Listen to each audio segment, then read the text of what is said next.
കോഴിക്കോട് എലത്തൂരിലെ യുവതിയുടെ കൊലപാതകത്തിൽ പ്രതി വൈശാഖിനെതിരെ നിർണായകമായ തെളിവ് പോലീസ് കണ്ടെത്തിയെന്നാണ് വിവരം.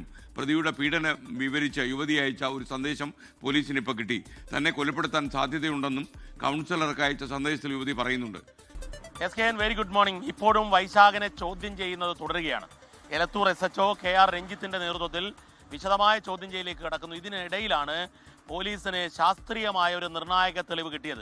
അതായത് വൈശാഖൻ യുവതിയെ കൊലപ്പെടുത്തുന്ന ദിവസം, കൊലപാതകം നടക്കുന്ന വൈകിട്ടാണ്, അന്ന് കാലത്ത് 9:20 ഈ യുവതി അവർ നേരത്തെ പോയിരുന്ന സൈക്കോളജിക്കൽ കൗൺസിലർ, കല്ലായിലെ കൗൺസിലർക്ക് ഒരു സന്ദേശം അയച്ചിരിക്കുന്നു. വാട്സപ്പ് സന്ദേശമാണ്. അത് പരിശോധിക്കുകയും ചെയ്തു പോലീസ്. ആ സന്ദേശത്തിൽ 16 വയസ്സു മുതൽ വൈശാഖൻ തന്നെ പീഡിപ്പിക്കുകയാണ്. 26 വയസ്സായി ഇപ്പോൾ. താൻ ഇപ്പോൾ പീഡനത്തിന് അനുവദിക്കുന്നില്ല. താൻ കഴിഞ്ഞ 1 മാസമായി ഇയാളുമായി അകലുന്നു. അതിൻ്റെ പേരിൽ ഭീഷണി നടന്നു.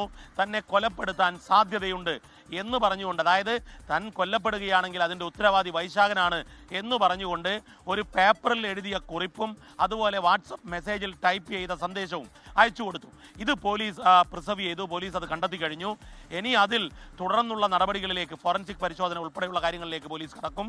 ഈ നിർണായക തെളിവ് ഇത് കൊലപാതകമാണെന്ന് കോടതിയിൽ തെളിയിക്കാനും ഈ കൊലപാതകം ആസൂത്രിതമാണ് എന്നുള്ളതും മനസ്സിലായി. പോലീസ് ഇതിന് അടിസ്ഥാനത്തിൽ മറ്റ് തെളിവ് ശേഖരണത്തിലേക്ക് കടന്നപ്പോൾ മെഡിക്കൽ ഷോപ്പിൽ നിന്നും ഈ ഉറക്ക ഗുളിക കൂടുതലായി വാങ്ങിയതിൻ്റെ തെളിവ്, അതിനുശേഷം ഇത് കലർത്താൻ വേണ്ടി ജ്യൂസ് വാങ്ങിച്ചതിൻ്റെ തെളിവ്, ഇത്തരം തെളിവുകളിലേക്കും മറ്റ് അനുബന്ധ തെളിവുകളിലേക്കും പോലീസിന് കടക്കാൻ സാധിച്ചു. അത്തരം തെളിവുകൾ ശേഖരിച്ചു. ഏതായാലും ഈ കേസിൽ ഏറ്റവും നിർണായകമാകുന്നത് ഈ കൊല്ലപ്പെടുന്ന ദിവസം യുവതി കാലത്ത് 9:20 അയച്ച ഈ സന്ദേശമാണ്. ആ കൗൺസിലർ ഈ കേസിലെ നിർണായക സാക്ഷിയുമാകും. ഏതായാലും ഇപ്പോഴും ഈ ചോദ്യം ചെയ്യൽ തുടരുകയാണ്.